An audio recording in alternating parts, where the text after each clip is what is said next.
How you doing, man? What's your story? Aircraft mechanic. An aircraft mechanic? What sort of aircraft? 737s for Ryanair. For Ryanair? Fantastic. So, you're the guy in charge of the gaffer tape then, that's good.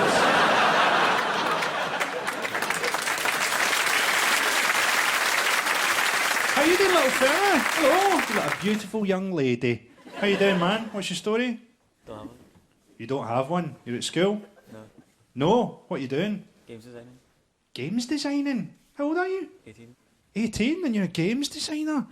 Just shows you how fucking shit my life's been. When I was 18, I was being fucking sexually abused. Imagine that was true and I just came out with it here and we just forgot about the sketches and it all just became a confessional thing and then someone else went, yeah, me too, Frank. And someone else went, yeah, me too, and then everybody was going, I was sexually abused, and then I had to go, I was lying. A lot of my stuff gets cut out on TV, if I'm honest. We did a round in Mock the Week one time. It was things you wouldn't hear on The Apprentice. And I went, this is the first time ever I've not been able to separate our two finalists. Margaret, Nick, hold my legs up. It's a rim-off. Did around one time things you would say that would change the atmosphere at a dinner party. And I said, if we're all here, who's looking after Madeline? They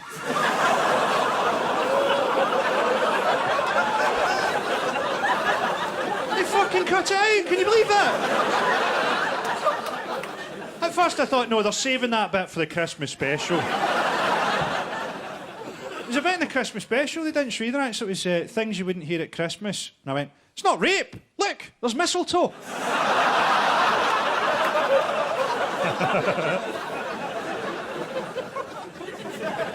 I did that show, Would I Lie to You, with Christine Blakely, when she was on the One Show. I said to her, I said, Christine, you're a very beautiful woman. You're a very talented presenter. Why do you have to present the One Show with Shrek? Do you know how difficult it is for me to masturbate with one eye closed? And she looked at me for a bit and she went, you're masturbating to the One Show with a hand over your eye? I said, no, Christine. I wear an eye patch because I need both hands. It's all talent shows TV now, isn't it? Simon Cowell doing that smile like he's taking a piss in a swimming pool. Can you even imagine something interesting happening in one of those shows? You switch on and one of the judges is going, well, that was a wonderful tribute to Gary Glitter, but couldn't you have just sung one of his songs? They had auto-tune on the X Factor for a week. If that technology exists, why don't they use it on Cheryl Cole's speaking voice so that she sounds less like a rape alarm for dogs? Karaoke, those shows are not rock and roll, are they? You can't imagine Jedward being involved in an incident of drunken violence, unless you count their conception.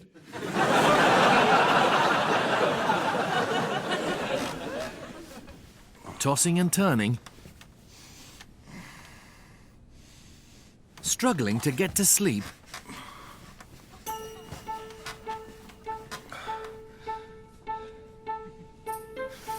Well, don't. Just stay up all the time.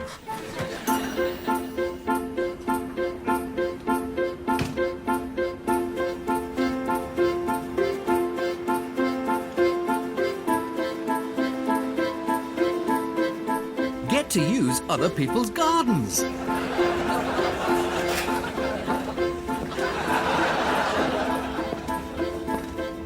Meet like-minded people.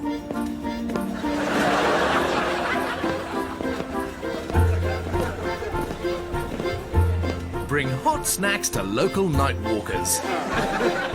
And become suspect number one in any subsequent murder investigation.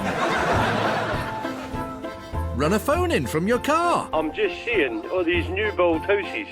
New, yeah? New World Order. Bilderberg Group. You get me?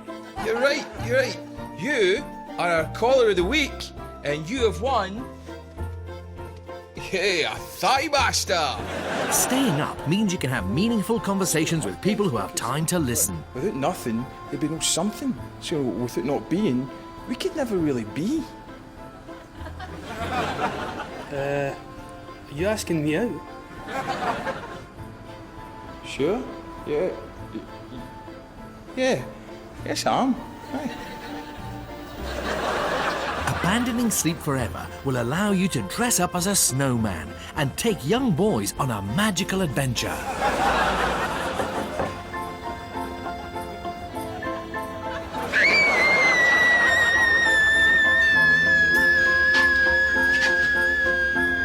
Who the fucker that's been using our trampoline?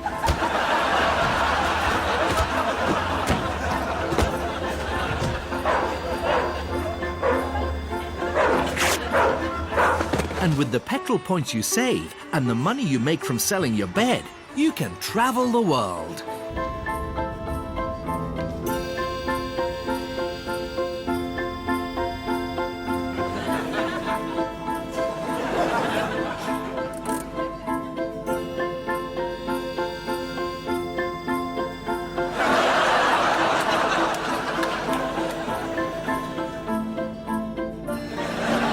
Whatever happens, your day job will never be the same again.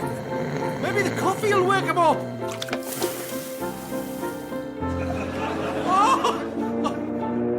Oh, fuck!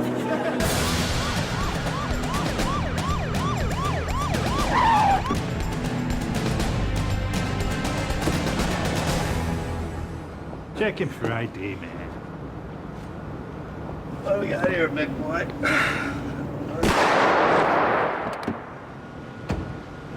I don't know what happened.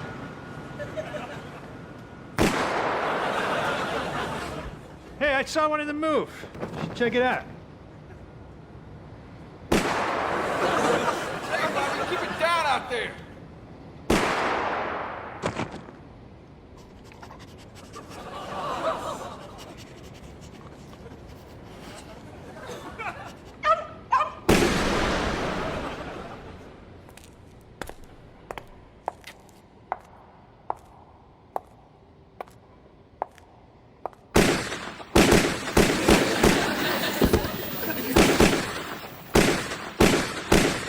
Yeah, check it out up there. I think I saw someone move near the top. Check it out and then lean out and tell me what's happening. Lean out with your full face. Really use your shoulder muscles. That's it.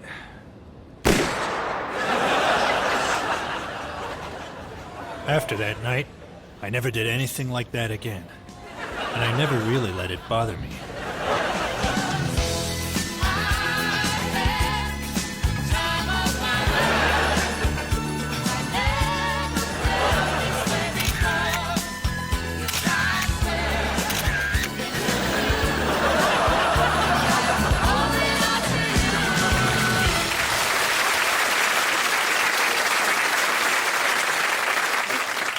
Why are old people always in the swimming baths? What are they doing in there bobbing about like fucking jellyfish? Get to fuck! Why are they always reading puzzle books? Surely by the time you get into your 70s, there's enough shit that puzzles you. Like forking out a fiver.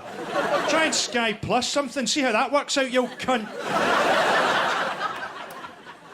Have you seen that psychiatrist who's put microchips into old people with dementia? So if they get lost, you can track them down with your sat-nav. There you are, Granny, trapped under the wheel arch. We found you. I think you should just do what we did with my granddad, put him on a retractable leash. Sounds harsh, but he never got lost, never fell over, never had dementia. My granddad's one of those people that can make you laugh just reading the telephone directory. He's a spastic.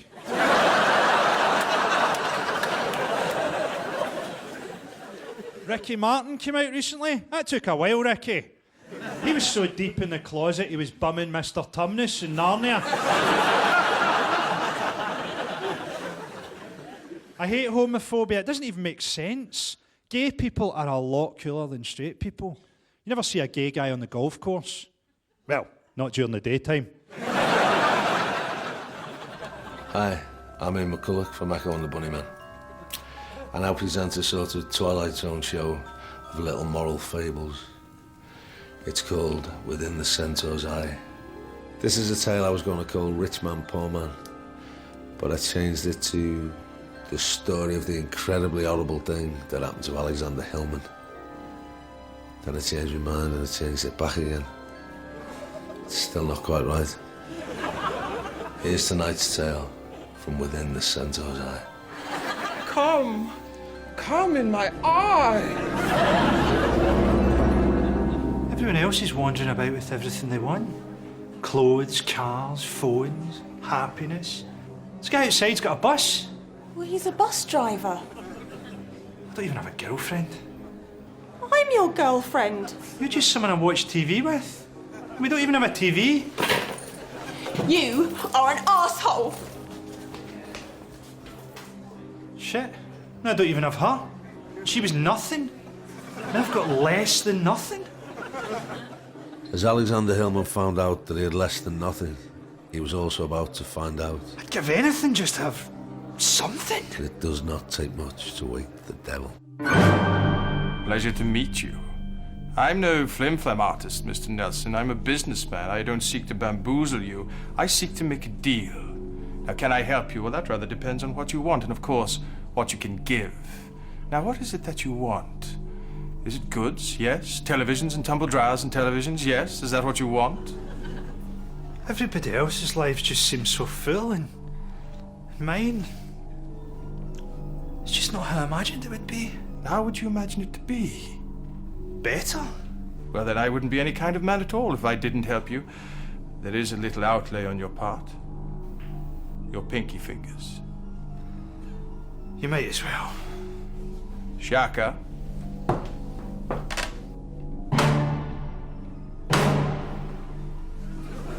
No, I don't even have any pinkies. Yes, but all you can imagine will be yours.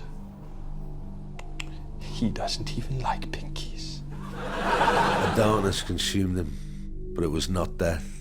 It was a sweet, sweet slumber from which he awoke with an abounding vitality and found that his nothing had become something, and it was everything he thought it could be.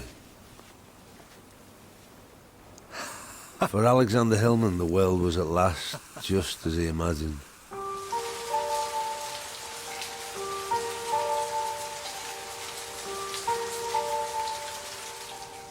His riches, Try this one. his influence,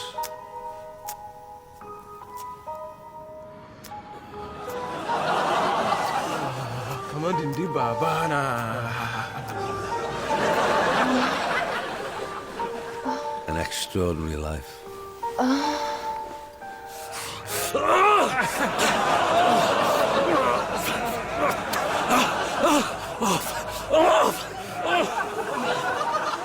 Where each moment shone with possibility. Oh, it's warm. So warm. It's warm.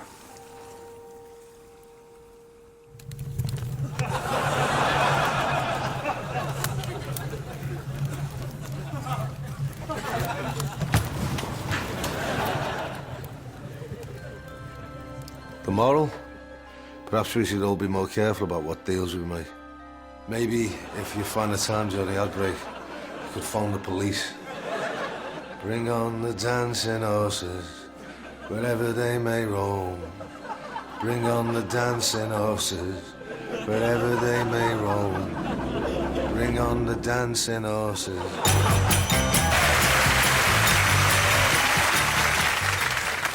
It was a great summer for mental cunts murdering people.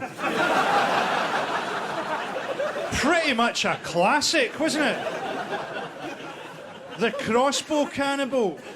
He gave that as his name in court. What's your name? Crossbow Cannibal. And how do you plead? Not guilty, Your Honour. That taxi driver went mental in Cumbria. Killed 12 people. I was in London when that happened, and the next day, there's a Scottish guy sat across from me in the cafe, reading the newspaper at breakfast. He's reading about that taxi driver, and as he left, he pointed at the taxi driver's face in the paper and he went, "And they never take Scottish banknotes."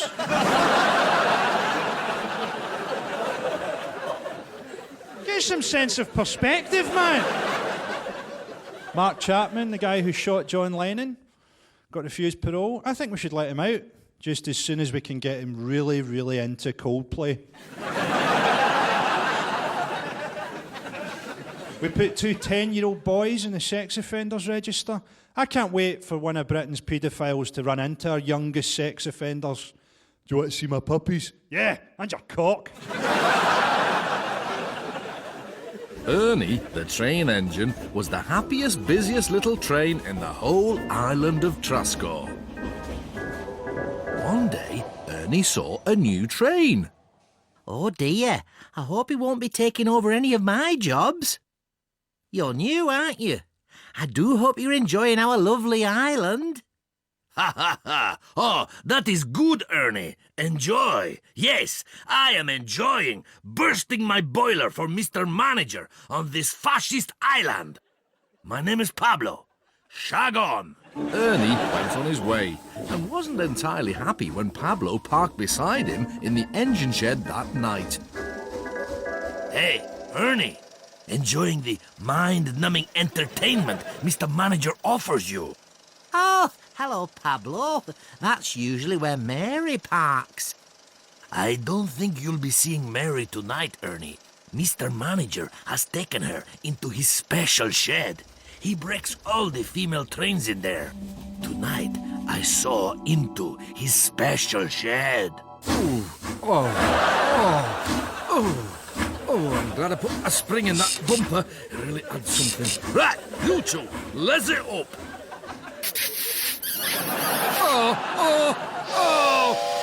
There she blows.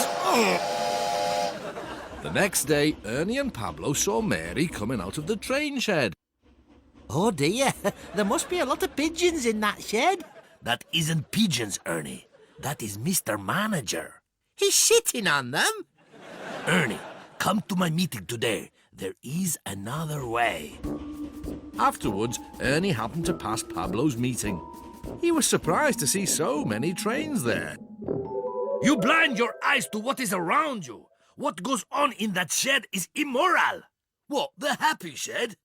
It is not even called that. Roll up, see, Mr. Manager! Orderly raping trains! Why do you think Mr. Manager travels by helicopter? He does not live on the island. He lives on the mainland until he owns the mainland, and then he will live in space. I am here to tell you, I can get guns, big special guns that you can operate with your face. A great man once said that the most rebellious thing you can do is to fall in love. But let's not forget that you can also rebel by killing people and blowing shit up. We don't need the tracks. If you truly free your mind, you can live off the tracks. Look, I can levitate off the tracks. Watch.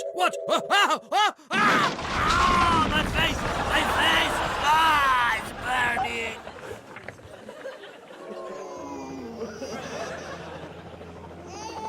Don't worry, there's a perfectly simple way to repair all this.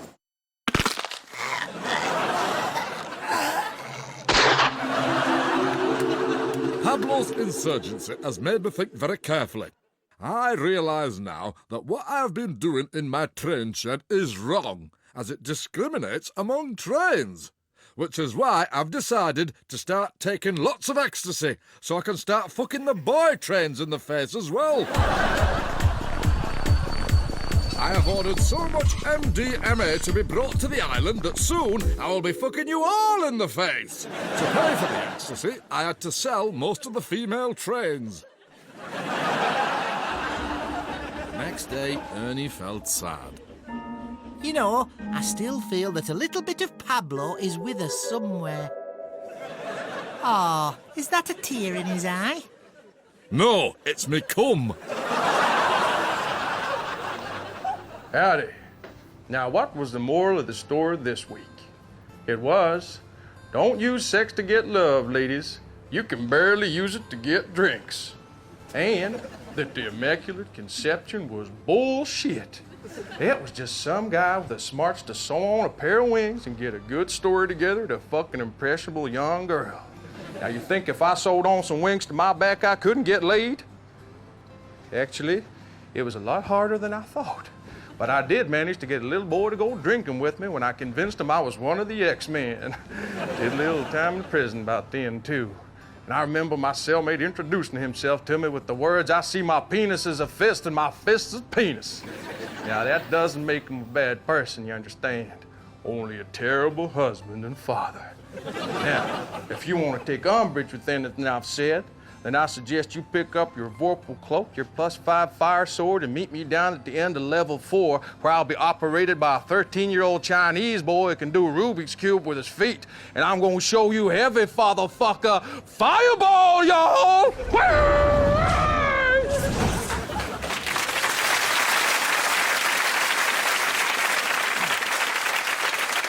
The world's oldest dog just turned 21. It's a dachshund, but it can't see, hear, or walk. That's not actually a dog, is it? That's a draft excluder that shits itself. Do you see that fertility clinic that raffled a human egg? Raffled a human egg. Surely life is hard enough growing up and finding out that you're adopted.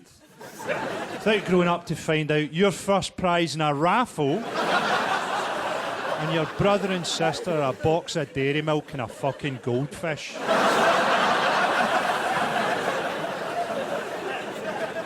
Have you heard this? There are certain types of cancer that women are more likely to get if they give blowjobs. And they're more likely to get those types of cancer the more different cocks they suck. Now, you've never heard that, have you? And the reason you've never heard that is that men control the news. In other news, sucking cocks causes cancer. The weather, quickly, the weather! That's the end of this week. See you same time next week, fatherfuckers!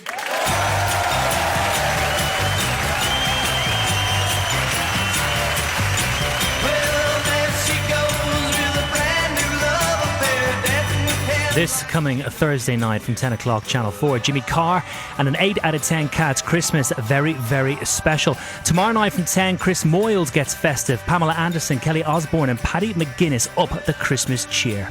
Tonight, power struggles in the family.